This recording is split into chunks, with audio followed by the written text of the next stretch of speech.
තුන් නිවුන් දරුවන් සදහටම තනි කරමින් දින 10කට පසු සතීසාත් අද සවස යන්නම යයි. දරුවන් 3 දෙනා කාටවත්ම දෙන්නේ නැහැ. පවුලේ ඥාතීන්ගෙන් නිවේදනයක්. මධ්‍යම අධිවේගී මාර්ගයේදී පසුගියදා සිදු වූ අනතුරු හේතුවෙන් කතිකාචාර්ය ගයන්ත මහතා ජීවිතක්ෂයට පත් වූ අතර දින 8කට පසු ඔහුගේ බිරිඳ සතීසා නිලන්ති මහත්මියද ජීවිතයෙන් සමුගෙන ගොස් තිබුණා. ජනාවාස සංවර්ධන අධිකාරියේ පාලනාංශයේ සේවයේ නිරතව සිටි සතීසා මහත්මියගේ අවසන් කටයුතු අද සවස සිදු කරනු ලැබුවා. ඊයේ දින තලංගම මහින්ද පනාගොඩ මල්ශාලාවේ තැන්පත් කළ සතීසා මහත්මියගේ දේහයට බොහෝ පිරිසක් සමුදීමට පැමිණ තිබුණේ දැඩි සංවේගයකින්. අද උදෑසන 11ට ඇයගේ දේහය මාකුල පිහිටි නිවස වෙත රැගෙන ගිය අතර අද සවස මාකුල නිල්ලියගහ පොදු සුසාන භූමියේදී නෑදෑ හිතවතුන්ගේ දුක් අඳෝනා මැද අවසන් කටයුතු සිදු කරනු ලැබුවා.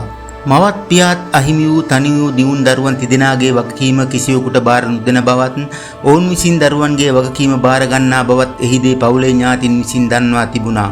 ඔබට නිර්වාණ සුවයම අත් වේවා.